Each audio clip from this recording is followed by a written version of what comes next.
have both. We have the honor here to have the Minister of, to translate it into English, Interior Security. It's the wrong translation. It's Homeland Security. Mr. Avi Dichter. I have a list here of his career, and I must say that first of all, Avi is there are few people around the administration that you can trust as friends, and Avi is one of them. And for me, is the best reputation, because when questions are coming to the corner in which you have to decide what is more important than anything, is I think that to have friends like Avi is more important than anything else. But he has a very impressive career in the past. He was the head of the Interior Security Organization of Israel, the Shabak, which is the equivalent of the combination of both FBI and MI5. He then moved to the politics and became one of the most prominent ministers in this government.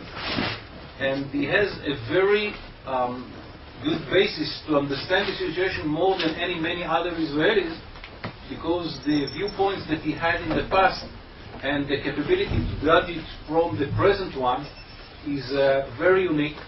And I think that we have a very good opportunity here to hear from one of those who really understand the situation, some words about the situation in this complicated time. It's very important. The floor is yours. Here is the if you have something which is that you want to give them the opportunity to ask questions at the end, it's okay. The time is yours, and at the end we give the audience the opportunity to ask questions. And the floor is yours. Thank you very much for being with us. Well, thank you very much.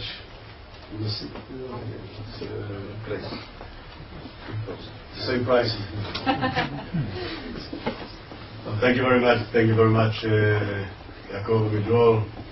He's an old friend, and a friend that we fought together for many years in different positions, in many arguments. And those who know Yaakov Midrol know that it's not easy to argue with Amidror, especially when you lose. It never happened, so... What's that problem of memory starts in another argument. Anyway, when I got the subject that the audience here are interested to listen to, which is the interior security in the age of global jihadism, and I'm going to elaborate on it in a minute, but the only thing that frightens me is the fact that some of you might understand that I'm going to talk about the internal stability of the State of Israel. I'm sorry for my voice, I've lost it at the last 2 days, but we'll try to do our best. Anyway, I'm not going to talk about the internal stability in Israel, because no arguments about the stability of the State of Israel. First, because we are a democracy, and second, because we are 36 parties in Israel. Each party is split to some more splits, which means that such a superpower in terms of parties and splits is stable enough, although I know that many of you probably heard the story that people are telling about Israel, or Israelis, and it says about a gap in the forest in Africa when a Lufthansa jet landed an emergency landing, and 200 passengers were taken by the cannibals that are around this gap in the forest. They took them to the chief, asked him, "Chief, what are we going to do with those 200 people?" And the chief said, "We're going to feed them for a week and then a party." A few months later, an Air France jet with 300 passengers landed an emergency landing, and all 300 passengers were taken by the cannibals to the chief and asked him, "Chief, what are you going to do with 300 people?" And the chief said, "1 week feeding, and then we are going to celebrate." And a few months later, an El Al jet with 450 passengers landed an emergency landing in this gap in the forest. All 450 passengers left the aircraft safe and sound and were taken by the cannibals to the chief. And the chief looked at them and they asked him, "Chief, what are we going to do with them? 450 passengers." And he said, "Party tonight." I said, "How come? What about the week feeding?" He said, "No, these are the Israelis. If we leave them for a week, they're going to eat each other alive." So that's the story. In real life, it was completely different. The more fragments we have, the more parties we have, and the more variety of thoughts and views we have, the stronger we are. And during the last maybe 15 years, when we started to talk about the Middle East, about our Middle East, with the neighbors, with the close neighbors, Lebanon, Syria, Jordan and Egypt. So since 1982, we have a peace agreement with Egypt. 1994, a peace agreement with Jordan. And we still used to talk about the Middle East, about our Middle East, with Syria and Lebanon, hoping that one day we'll have the same peace agreement with both. But I think that during the last maybe 7-10 years, we started to talk about a different Middle East, a wider Middle East. And it's not a Middle East that ends in Iraq, east of Jordan and Syria, but it's a Middle East that ends in Iran. And a new player, Iran, which from my point of view is the biggest state of terror exists in this world, it's a new situation. Because if we analyze the situation in the Middle East, talking about Iran in the east of that region, so we can see that Iran is activating against our Middle East, against Israel, with two arms. One of them is the northern arm, and the other is the southern one. The northern arm started to be built at the end of the 80s by Hezbollah, that became a finger in the Iranian palm, and increased and became a palm in the Iranian hand, and then a hand in the Iranian system. I would call the Hezbollah, that used to be a terror organization, I prefer the term Iran is an army of terrorists. It's an army because it has all capabilities and all infrastructure that an army has. Sponsored by Iran, guided, trained by Iran. Revolutionary Guards trainers are in Lebanon, and Hezbollah terrorists are going to Iran to be trained over there. Capabilities, the state of the art, are being launched from Iran via Syria into Lebanon, or from Syria itself into Lebanon. And we have faced this kind of weapons during the last war in last July, August, in the north part of Israel. So that's why I call them an army. Terrorists, because they still use the main systems that terrorists are using. Fighting from within villages, trying to be surrounded by civilians, that they use them as a human shield in order to protect them and to prevent Israelis from attacking back. And using the system of kidnapping, and it happened several times. It succeeded in July when they kidnapped the two Israeli soldiers, Regev and Goldwasser, just a few weeks after the Hamas in Gaza Strip kidnapped Gilad Shalit. The northern arm, Hezbollah, as we all understand, conquered part of Lebanon. Because South Lebanon, and I had the honor to spend a year in South Lebanon when Israel was there in the 80s. South Lebanon is conquered by Hezbollah, which means by Iran. Part of the Bekaa Valley is conquered by Hezbollah, means Iran. And some neighborhoods in Beirut itself are conquered by Hezbollah, means Iran, which means that the Lebanese army and the Lebanese police is not authorized to get in these neighborhoods unless Hezbollah enable them to do so. I'm not going to elaborate on the axis that Iran is trying to build from Iran via Iraq, Syria, towards Lebanon. We all know the people, the tribes, or the fact that Iran is, I think, 90% Shias, Iraq is 60% Shias, Lebanon is 40% Shias, and Syria is Shias less. But the Alawites in Syria, 10%, as we all know, the Imam of the Alawites, Imam Ali, was the father of Imam Hussein, the Imam of the Shias, so it makes it closer and easier for the Shias, for Iran, to build the access via or through Syria to Lebanon. But what is important for us here in Israel is the fact that Iran holds a battalion called Hezbollah in Lebanon, mainly in the south part of Lebanon, trying to create a threat, a direct threat towards Israel. It was supposed to be a strategical threat. That was the plan, and that was the way that they built this battalion until the last war.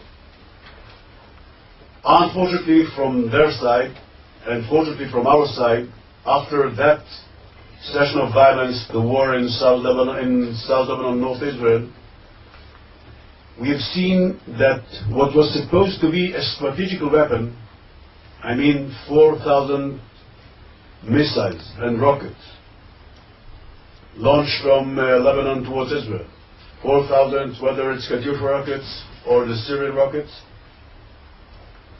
hit many areas in Israel, killed 53 Israelis. Unfortunately, we know that in Israel, in some suicide bombings, if we take just a pair of suicide bombings, we suffer the same number of fatalities. So I wouldn't call it a strategical weapon, although it bothered us and it caused millions of citizens in Israel to change their life for 33 days. But I wouldn't call it a strategical weapon, and I believe that neither Hezbollah nor Iran is calling it a strategical weapon. And the best statement that something has been changed in terms of the deterrence between Israel towards Hezbollah is the unique statement given by Hassan Nasrallah at the end of the war. Said, if I knew that that's going to be the Israeli response to the kidnapping of the two soldiers, I wouldn't have given the order to kidnap the two soldiers. It was a unique statement, never been repeated, and I think it indicates firmly the way that Hassan Nasrallah and many other people see the situation after the war. Just to conclude this issue, if United Nations Resolution 1701 was put, from my point of view, if it was put in front of the Israeli government on July 12th, I think that no reason to launch the attacks in Lebanon against Hezbollah, whether in South Lebanon or in Beirut itself.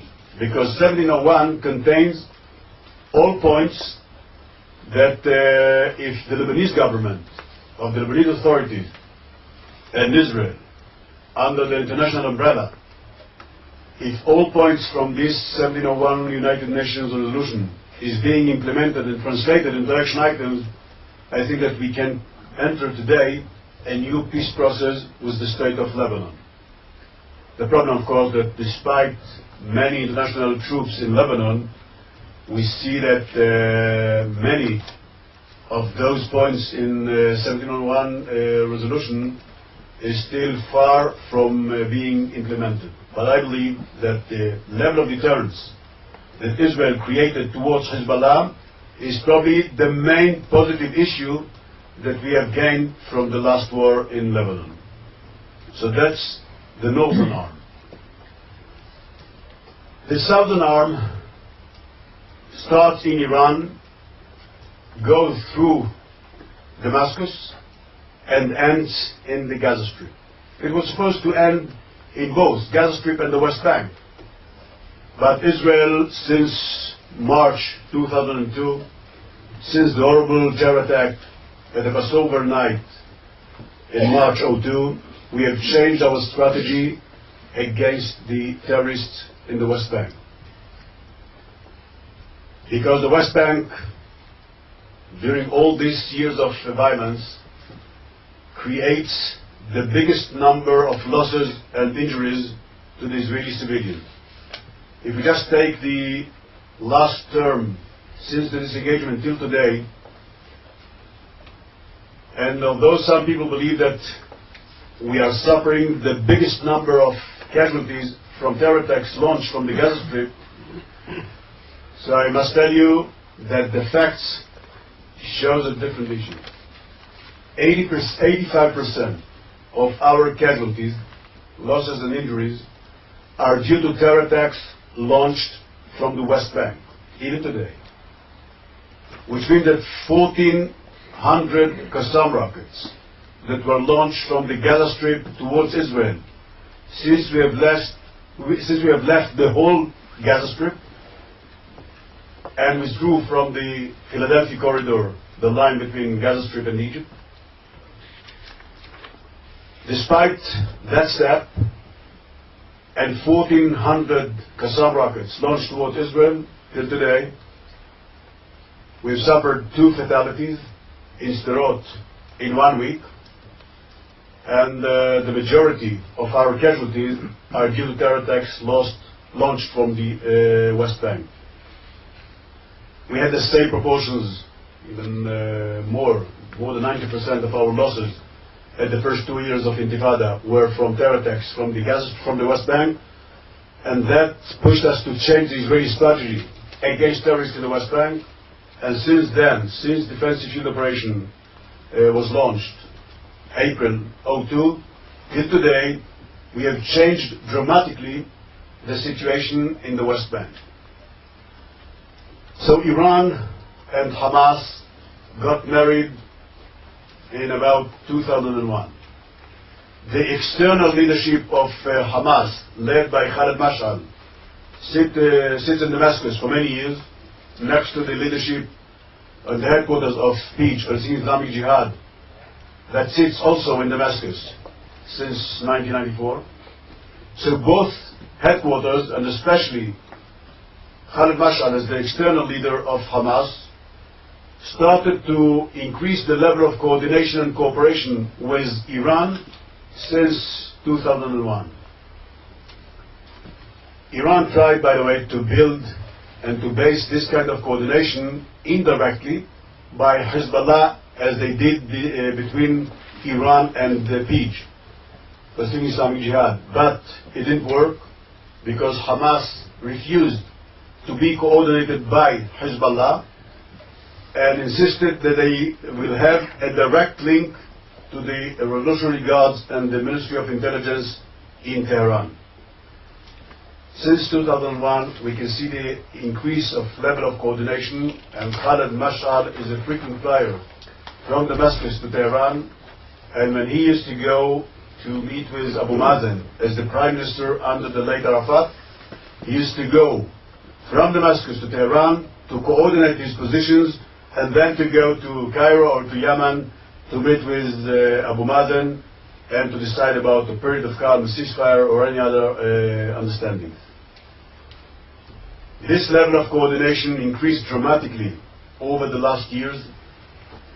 Iran started to train terrorists from Hamas from the Gaza Strip, that after the disengagement had the opportunity to cross from Gaza into Egypt and from Egypt to take off to Tehran, to be trained over there and to go back to the Gaza Strip enhanced with Iranian trainings.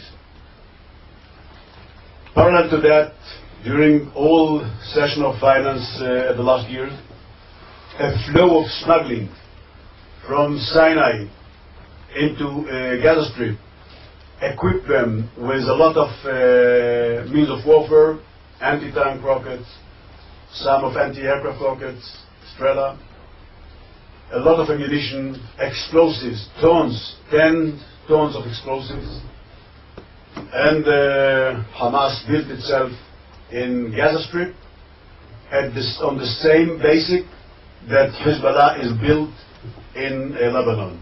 The emulation of Hezbollah in Gaza Strip is almost one by one. Therefore, when we look at those two arms, so the northern arm, Hezbollah in Lebanon, that we had a very tough session of violence with, and I believe that we created a new level of deterrence towards them. Hamas in Gaza Strip, which till today we had some period of calms, but I don't think that we have expressed our level of deterrence towards Hamas, and I hope we won't need to do such a step, but if it will be needed, we know how to do that. We have all capabilities, all knowledge, how to create a new level of deterrence towards Hamas in Gaza Strip. So the minute they think that they might open a new session of violence against Israel, they know it's not going to pay off. They know it's going to be a disaster to Hamas in the Gaza Strip, same as it happened to Hamas in the West Bank. Now the question, of course, is what's going to win? The PA led by Abu Mazen and Fatah staff in both West Bank and Gaza Strip, or the pressure made by Iran towards Hamas in Gaza Strip especially, in order to create a new situation in the West Bank, in the Gaza Strip and in the West Bank, but especially to try to change the regime in the PA from a Fatah regime into an authority that is led by Hamas leaders, of course, instead of Abu Mazen.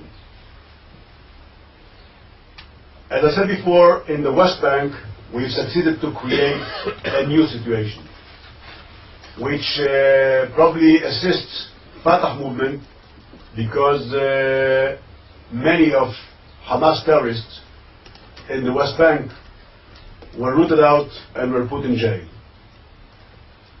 But we all understand that it's not enough to have a different area, and all you need to do as a leader of the Palestinian Authority is to make sure that your troops, your apparatuses, your security apparatuses are controlling what's going on in terms of creating terror against Israel, because it's well understood to Abu Mazen and his people, once the West Bank is going to repeat and to continue to launch terror attacks against Israel, the situation, even in the West Bank, is going to be different than it is today.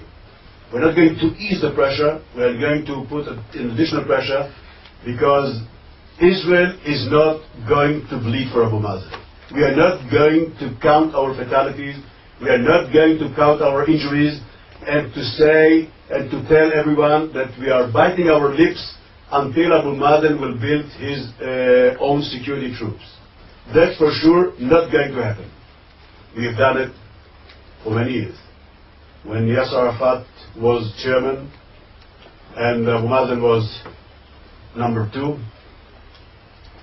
and we paid during the first 3 years of Intifada 900 fatalities.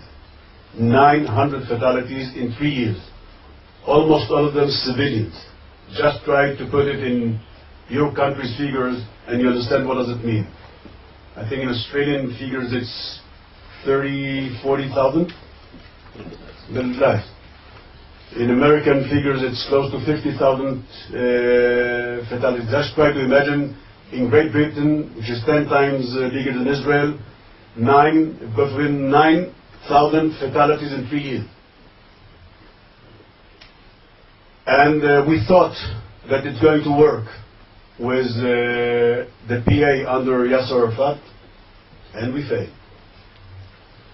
And when we decided to change the situation, as I said before, during the defensive shield operation, till today, we have changed it dramatically towards the West Bank, and we cut down dramatically the number of our losses over the last 3.5 years. But that's when we talk about the conventional aspects concerning with Iran. But Iran became a different player in the whole region. Iran sits on the edge between the Muslim countries and the Muslim Arab countries. Iran is not an Arab country. And the threat that Iran creates towards the Arab world is something that we all can understand, and especially Saudi Arabia, Gulf countries, Jordan, Egypt, and maybe some other Arab countries do understand that the threat that Iran creates by trying to reach nuclear capabilities and a nuclear bomb and missiles to launch this kind of weapon towards other countries. Today we hear about 1,500 kilometers missiles, 3,000 kilometer missiles, which means it's not the state of Israel.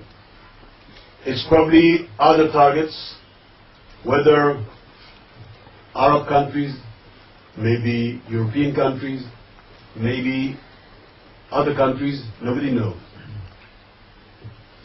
But when we talk about Iran, so we know as a state of Israel that despite some Israelis will tell you that we are a superpower, so I may tell you we are not. We're a state, we know how to defend ourselves, we've done it before, we'll do it in the future, but we are not a superpower. We have reached a time that now it's the superpowers era. Concerning with the new threat launched by Iran, I think that the superpower, whether the EU countries, the United States, Russia, and maybe other countries, must understand that Iran is not a normal country. I'm in this business of counterterrorism during the last 36 years, since I was recruited to the army when I was 18 years old.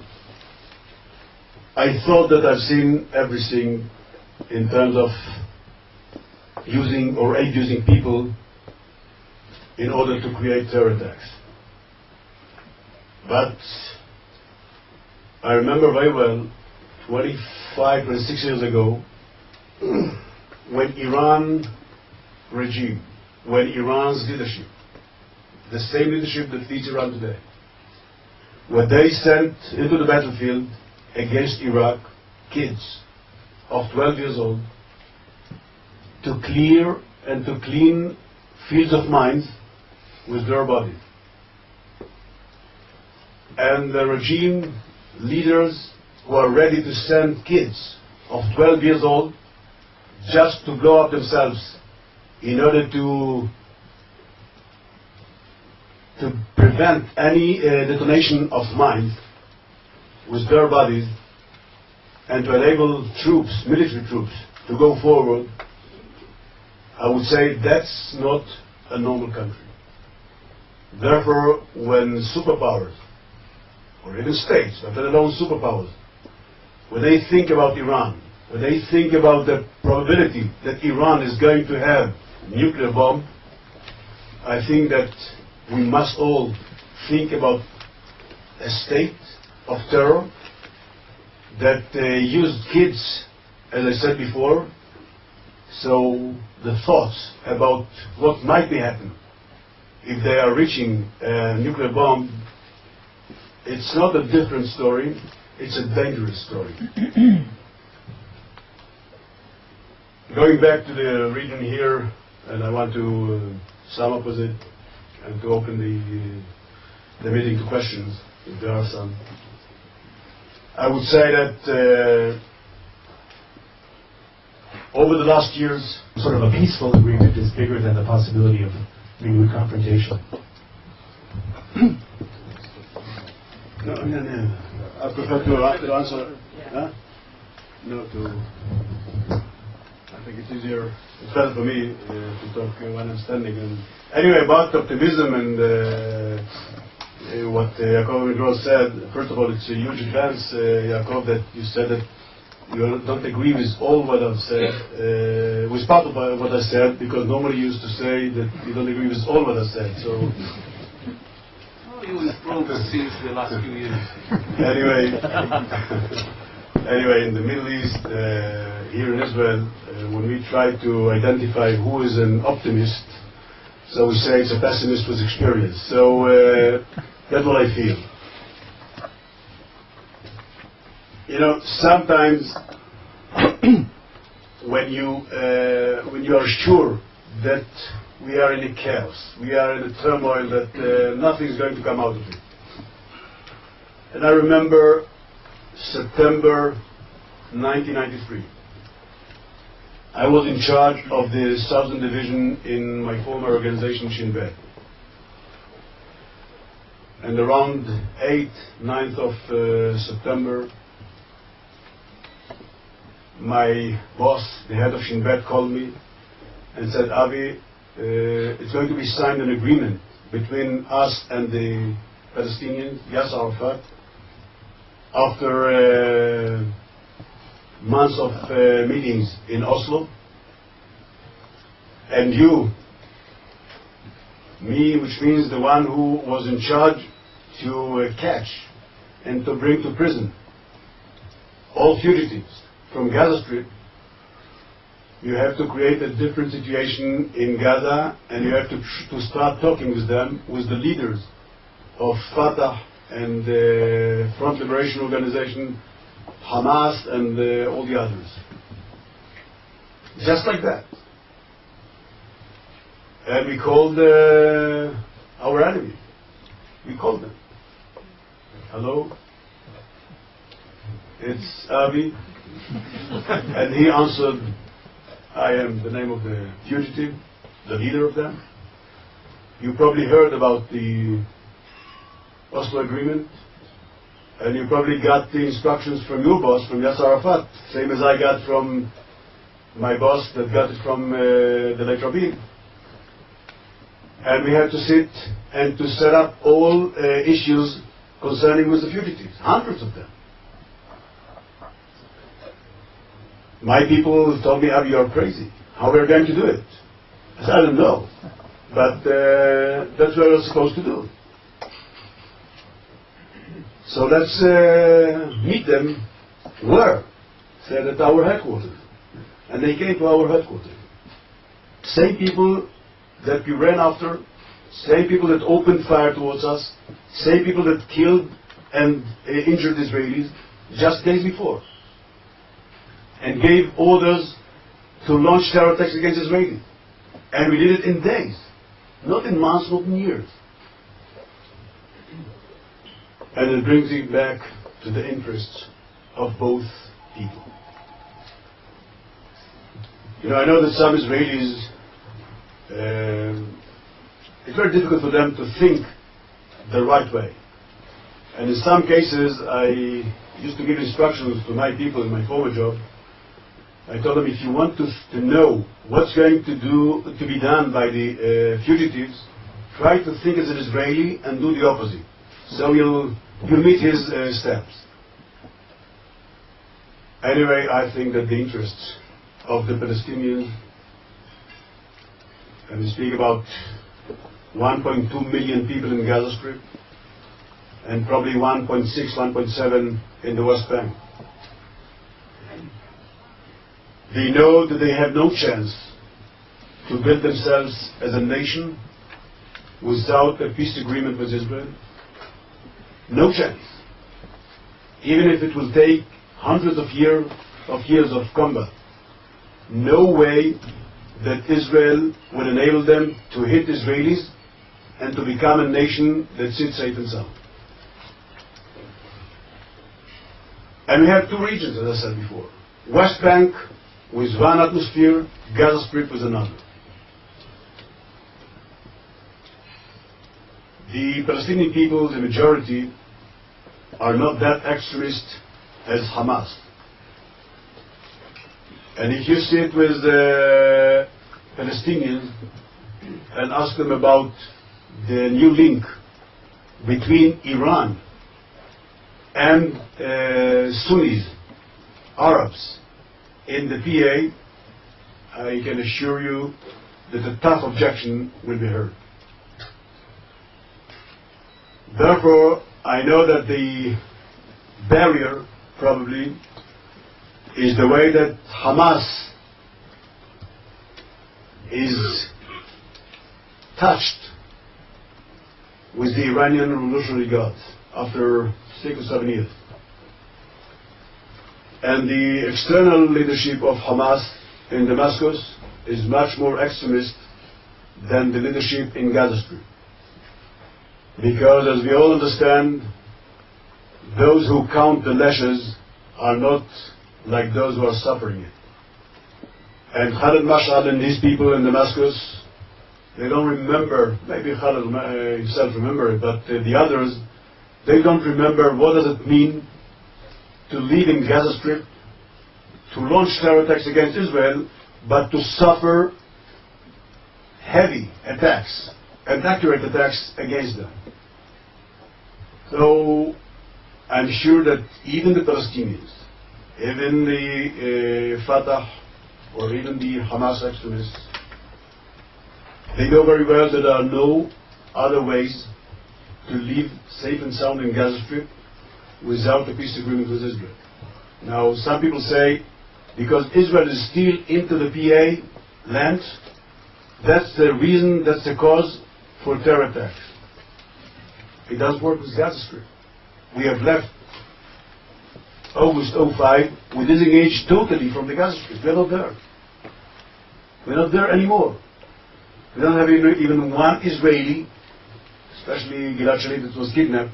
We don't have one Israeli in Gaza Strip. We have disengaged from the Philadelphia corridor, which enabled the PA to be attached directly to Egypt. And nevertheless, as I said before, 1,400 Qassam rockets were launched. What did they achieve with those 1,400 Qassam rockets? Zero. A tough pressure by the Quartet countries and many other countries. A tough rejection by the United Nations. And I think a tough responses by the State of Israel whenever we found it necessary. So that's why I ended my talk with an optimistic phrase, not just to leave you with an optimistic statement, just because I do believe that 2.8 million people have some common interest with the State of Israel, with the Israelis, and the question is how to get back to the situation that we have faced just 7 years ago. And if we did it in 1993, I'm sure there is a strong possibility to repeat it again. Yes, please. To the microphone, please, if you can identify.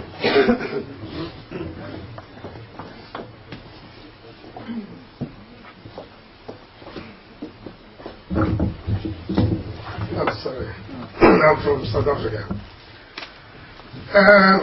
Firstly, I'll start with a comment. I think from the beginning when I arrived here, I said there's going to be peace. I even went as far to say in 2 years' time. But now I'm convinced before I leave, which is next year, June, there will be peace in this part of the world. But it's difficult to tell what kind of a peace will be signed.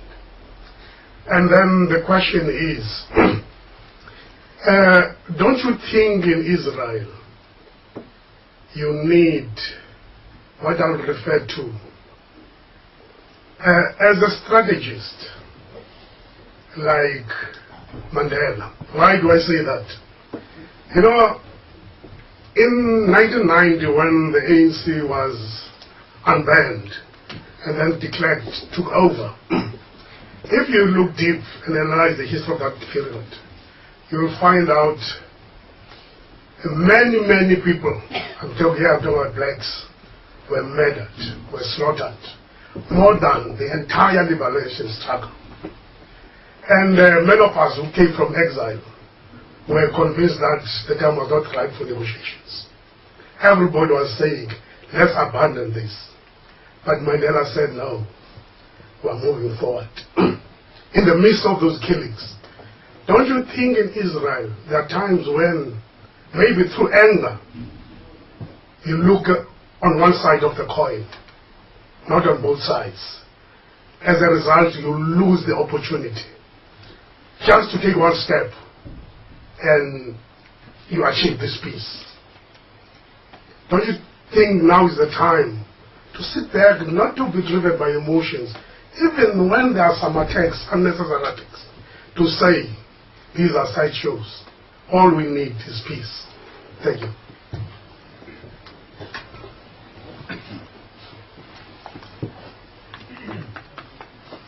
Well, first of all, I beg to differ, but the comparison to the situation here compared to South Africa is simply, from my point of view, incorrect.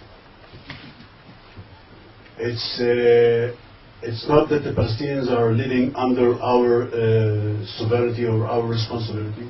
As I said before, and we all know, in the year 1993, 1994, we handed over to Yasser Arafat and his people the authorization in Gaza Strip and in the West Bank.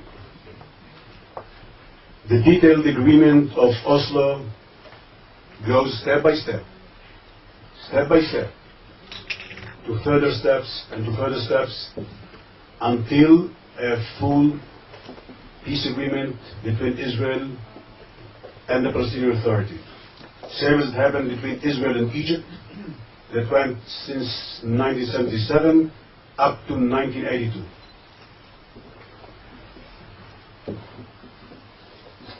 You know that some people in the Palestinian Authority and Israel believe that Marwan Barghouti is Nelson Mandela. They try to call him under this name. Marwan Barghouti is Israeli jail. But in many of my meetings with high-ranking leaders from the PA, they told me, Avi, we were wrong in two issues that we tried to raise. First of all, Yasser Arafat is not David Ben-Gurion, the first Prime Minister of Israel that established the country and declared the establishment of the State of Israel in May 1948.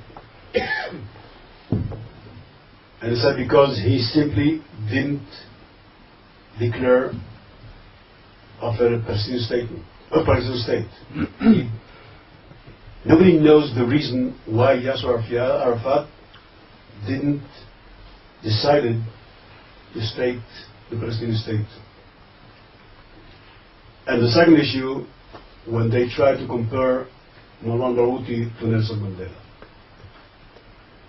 Marwan Barghouti was sentenced for 5 life imprisonment because he sent people to murder 5 Israelis. As a matter of fact, they murdered 4 Israelis and a priest that they supposed he's an Israeli on the way to Jericho. And he was sentenced for 5 life imprisonment. And it's well understood why there is nothing to compare between him and Nelson Mandela once you mention the name. In Israel, at the conflict between Israel and the Arabs in Israel, it depends where you decide to start. And with your permission, I'll take you back to 1947, the partition plan that was put in front of the Israelis and the Arabs in Israel offered to divide the state of Israel between the two people. The partition plan gave the state of Israel less than 2/3 of the state of Israel that was established finally in 1948. Less than 2/3. Nevertheless, the Prime Minister or the leader at that day, David Ben-Gurion, agreed. Israel's response was yes. The Palestinians, at that time they were called the Israeli Arabs, was not. And then the independence war opened. To your knowledge, during the independence war, we have lost 1% of our people here in Israel. From 600,000 people, we have lost 6,000 people in the independence war. It's not easy. Neither for us, nor for everyone. But nevertheless, we continued. In 1993, when the Oslo Agreement was signed in Oslo and then in Washington, the White House, we thought that we are on the right path. I myself, since then, was in many jobs, including head of the organization that used to discuss daily with my colleagues. And I know that sometimes details are not that important. And if you want to see the whole picture, don't look at the details. But as you all understand, the devil is in the details. And we tried during the 7 years of violence. And I remember October 2000, right after the Intifada broke out. A summit was held in Sharm el-Sheikh with all leaders of the world, from the United States and the United Nations and Russia and Jordan and Egypt and Israel and the Palestinian Authority. And since then, session after session, meetings after meeting, with delegations and leaders from the EU and from the United States trying to create a new situation between us and the PA. And because we are a strong country, we were very moderate in some of the, and very generous in some of the things that we hand over to the Palestinians.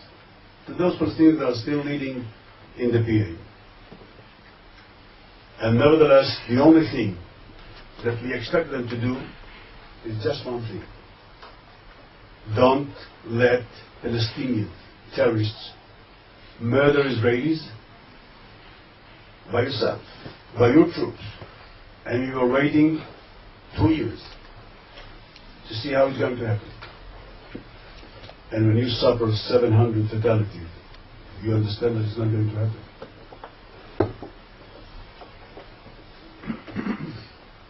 So, I know that it frustrates something, and it frustrates many people, but frustration for myself and for many Israelis who are in charge, frustration is not a war plan. Frustration is a feeling. And we have to put on the table war plans, one after the other. If one fails, we put another one, and another one, and another one. And we're still young, we have time. We're going to make sure that when we say two states, neighbors, in peace, it's going to be in peace. And not two states, that one state is trying to defend itself and the other is doing nothing in terms of fighting against terrorists. That never happened in other countries, it will never happen here. And I think that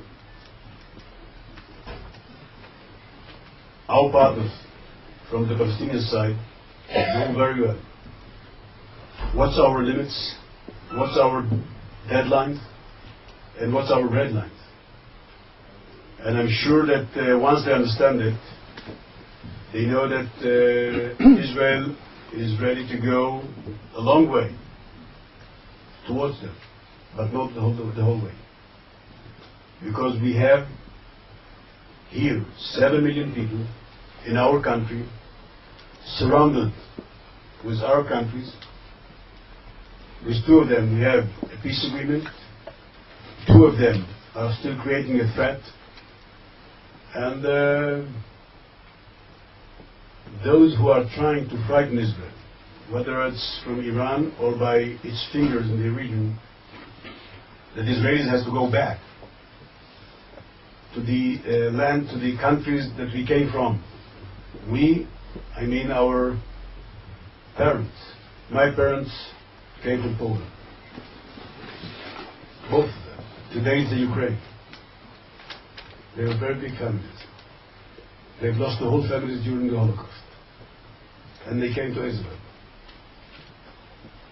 And I don't have any intention to go anywhere. Believe me, it's not going to happen. Yes, Mr. Dichter. Please to the microphone.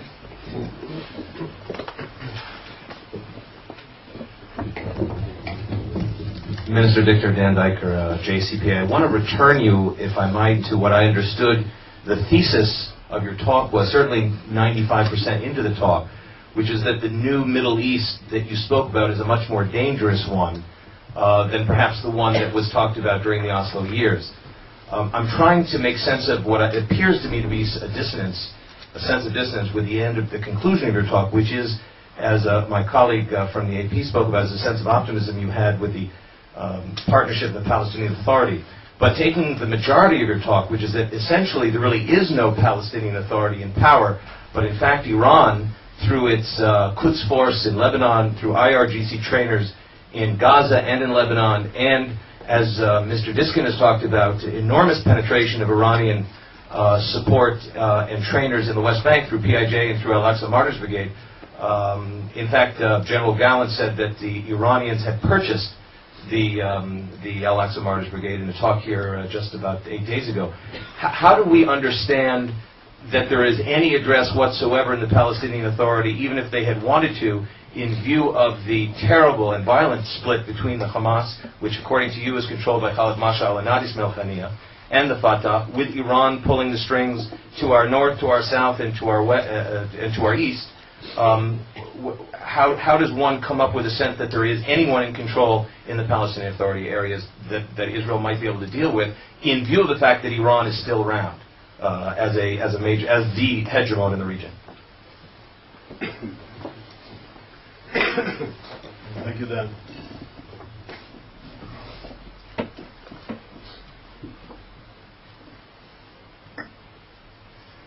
First of all, it's true that Hamas is controlled by Khaled Mashaal. It used to be a debate for many years. Who is running the Hamas? Is it Khaled Mashaal, the external leader, or Sheikh Yassin, the internal leader? And for many years they refused to state who is number one. In 2004, when Sheikh Yassin left us, so it was the first time that Rantisi, his deputy, for a few hours stated himself as number one. But then he got a message from Damascus: you are not number one. Khaled Mashaal is number one. It's the first time that Hamas stated that Khaled Mashaal is from now on number one. And I didn't even mention that Rantisi is number two. And then Rantisi left us, and so on and so on. Ismail Haniyeh is not the leader of Hamas. He is the prime minister elected due to the fact that he was the right hand of Sheikh Yassin, and because they couldn't stand that Mahmoud Abbas or the other, what they call, Shiganers, which mean the crazy people, will lead Hamas. So they preferred to compromise and to take Ismail Haniyeh to lead from the internal region and to become the prime minister. But it's well understood to the external Hamas and to the internal Hamas, that Khaled Mashaal is the leader of Hamas. He is the one who gives the orders, he is the one who sends the money, he is the leader of Hamas. Just to clarify that. And as I said, Khaled Mashaal is like Hassan Nasrallah in terms of the relations with Tehran, whether it is the IRG or the Ministry of Intelligence, and trying to implement the Iranian strategy in Gaza Strip, same as Hassan Nasrallah is implementing the Iranian strategy in Lebanon towards Israel. When we talk about Iran, so the sanctions that were put by United Nations or by the United States and the EU countries, although it's, I would say, a bit poor sanctions in terms of threatening the Iranian regime, but it caused them some kind of fear. It's not that the sanctions just went above Iran and they haven't seen anything. No. We know for sure that they are quite,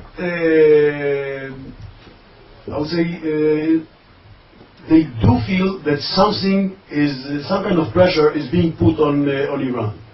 And although Iran is a very strong country in terms of the global oil, you know, Iran is producing, I think, 11% of the global oil, but that's one way to look at it. Because they sit on the straits, they control the straits of Hormuz, so they control a third of the global oil that goes through the straits of Hormuz, which gives them not an easy position by controlling a third of the global oil. But that's the court of the superpowers. It's not the court of the states, and of course not the court of the state of Israel. I remember many years ago when I used to go to the States and we started here what we used to call targeted killings. So in one of my meetings in the States, someone from the American organizations, security apparatus, told me, Avi, you have to take care about the targeted killing. I said, how come? We have learned it from you in Afghanistan, Yemen, and so on. He said, yes, but there is a difference between superpower and the state. So I asked, what's the difference? He said, a superpower can do almost everything she wants to do. So I asked him, the state? He said, the state can do a little bit more than the superpower allows it to do. And I checked with the United Nations, we are a state. And we have to know that when we talk about Iran that is trying to send the arms towards Israel and send maybe some other arms towards other countries, and to reach some new capabilities, whether from North Korea or from former Soviet Union's countries, and to develop by itself the nuclear bombs, it's another game. It's not the game that we know how to play. It's a different game. We know how to protect ourselves. That's our mission. But talking about Iran, it's not that the state of Israel cannot lead the way of how the world is going towards Iran, or to block Iran from developing its nuclear capabilities. But we can cut the links, or we can make sure that those links that starts in Iran and reaches Lebanon and the Gaza Strip, or maybe West Bank, will be cut by our counter-terrorism capabilities and abilities. And it's a question of time. What will happen first? Are we going to get tired, or they are going to get tired? I can assure you, we are not going to get tired. Thank you very much. It's the end of the discussion, and I'm sure that you got a lot of information. I hope that Avi is right, and at the end of the day we will find ourselves in a better situation in the Middle East, although it's very clear that it's not going to be an easy ride because of the circumstances. Thank you very much.